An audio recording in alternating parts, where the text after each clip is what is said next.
अवधूत चिंतन श्री गुरुदेव दत्त श्री स्वामी समर्थ स्वामी शिवामार्ग या माझ्या यूट्यूब चॅनलमध्ये आपल्या सर्वांचं खूप खूप मनापासून स्वागत आहे. शास्त्रात सांगितल्याप्रमाणे एकादशी व्रताची उत्पत्ती स्वतःहून श्रीकृष्णाने केलेली आहे. त्यामुळे हे व्रत कलियुगामध्ये सर्वश्रेष्ठ व्रत मानले जाते. वैष्णव धर्मात तर या व्रताला अधिक महत्त्व आहे आणि हे व्रत करणाऱ्यावर श्रीकृष्णाचा कृपा आशीर्वाद मिळत असतात आणि श्री विष्णूंचा कृपा आशीर्वाद आपल्याला मिळतं. हे व्रत जन्मांतरीचे पाप आपले नष्ट करणारे असते आणि आपल्याला स्वर्गात जागा देऊन आपल्याला मोक्ष प्रदान करणारे असते आणि आपण आपलं जीवन हे भक्तीत लीन करणारं असतं. असं हे एकादशी व्रत वर्षातून 24 वेळा येतं. म्हणजे एका महिन्यामध्ये 2 वेळा येतं. मराठी एका महिन्यामध्ये 2 वेळा येतं आणि मराठी महिने वर्षात 12 आहेत.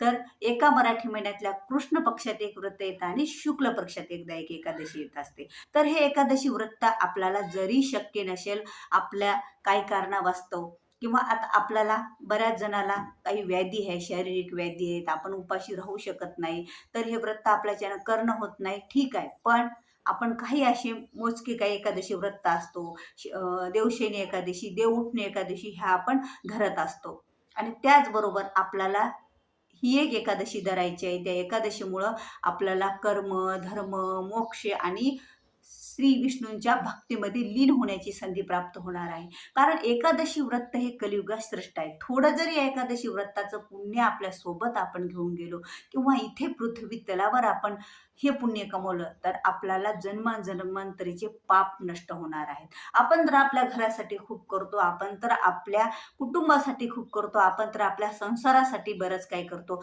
पण आपण आपल्या स्वतःसाठी पण काही करायला हवं. आपण आपल्या स्वतःसाठी पण देवाला काही मागायला हवं. कारण मोक्ष आणि स्वर्ग मिळवण्यासाठी ऋषी आणि मुनींनी कितीतरी तपश्चर्या आणि तप केलेलं होतं. पण हे कलियुग असं आहे, या कलियुगामध्ये लोकांचं आयुष्य कमी आहे आणि त्यातच ह्या कलियुगामध्ये खूप कमी लोक भक्तिवान आहेत, श्रद्धावान आहेत, देवावर विश्वास ठेवणार आहेत. हे देवांना अगोदरच माहीत होतं. म्हणून तर ह्या कलियुगामध्ये छोटं काही पुण्य केलं किंवा छोटं काही दान केलं, थोडीशी सेवा केली तर याचं फळ आपल्याला अधिक मिळत असतं.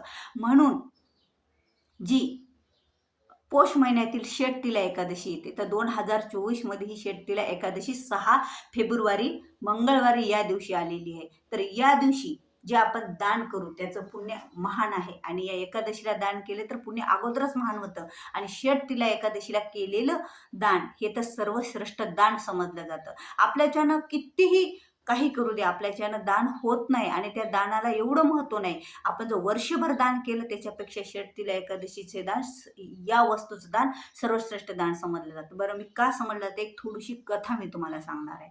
एकदा काय झालं, एक म्हातारी बाई होती आणि त्या म्हातारी बाई एवढी पूजा, ध्यान सर्व करायची, देवाचं पूर्ण जप, ध्यान, पूजा आणि सर्व व्रत, सर्व नियमाचं पालन करायची. तिच्याकडे सर्व ऐश्वर्य आलं, घरामध्ये पूर्ण ऐश्वर्य आलं, तिनं सर्व उपभोगलं आणि एकदा देवाला पण ती दान कधीच करायची नाही. कोणत्याच वस्तूचं ती दान करायची नाही. तिला लोभ राहायचा, तिला कधीच दान करावंच. ती पूजा, मंत्र, स्तोत्र, व्रत सगळं काय करायची, पण ती दान करायची नाही. मग एकदा काय केलं, श्री विष्णूंना वाटलं हिची आपण परीक्षा घेऊया किंवा हिचं आपल्याला, हिनं जर दान केलं एकदा जरी, तरी हिचं फळ आणखी वाढेल आणि हिला स्वर्गात जागा प्राप्त होईल.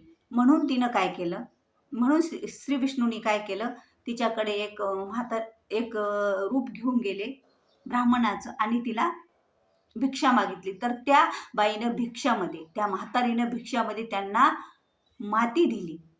मग झालं काही कालांतराने विष्णुदेव आपल्या विष्णू लोकात निघून गेले. काही कालांतराने त्या म्हातारीचा मृत्यू झाला आणि मृत्यू झाल्याच्या नंतर ती जेव्हा, आता ह्या पुण्याचा संचय तिच्यासोबत होता, जिने जे व्रत, पूजा, ध्यान सर्व काय केलं होतं, ह्या व्रताचं तिच्यासोबत होतं. तर म्हणून तिला तिथं गेल्याच्या नंतर पण खूप चांगल्या ठिकाणी राहायला जागा मिळाली, स्वर्गात तिला जागा मिळाली, सर्व झालं.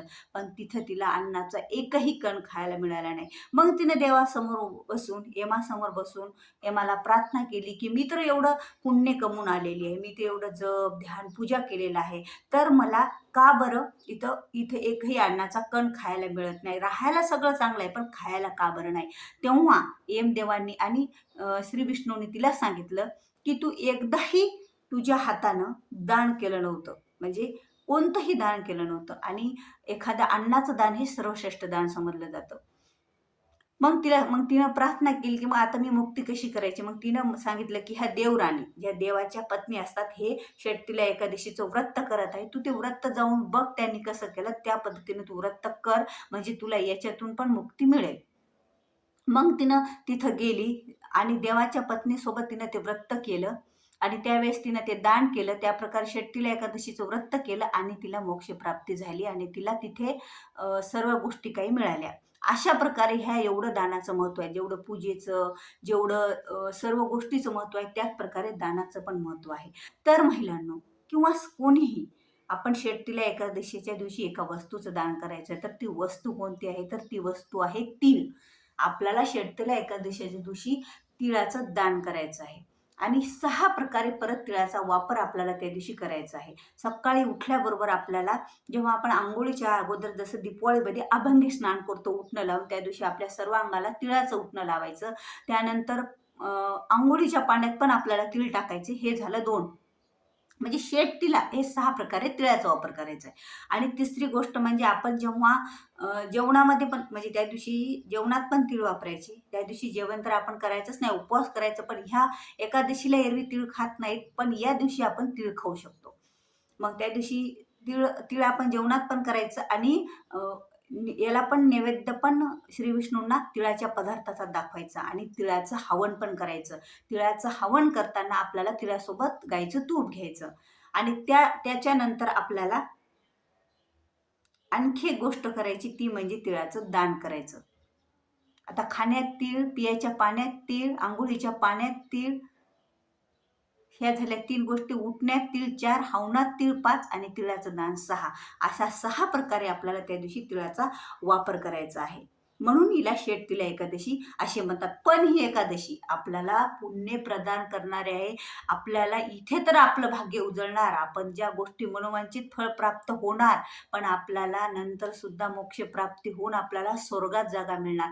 असं म्हणतात, की हे तीळ जर आपण एखाद्या ब्राह्मणाला दान केले आणि त्या ब्राह्मणाने किंवा कोणीही हे तीळ जर आपल्या शेतात पेरले आणि त्याची जेवढे त्या तिळाचं परत ती वाढ झाली, तर तेवढे वर्ष आपल्याला स्वर्गात जागा मिळते आणि आपल्या पापाचं पण क्षय होतो आणि आपलं पुण्य पण वाढतं.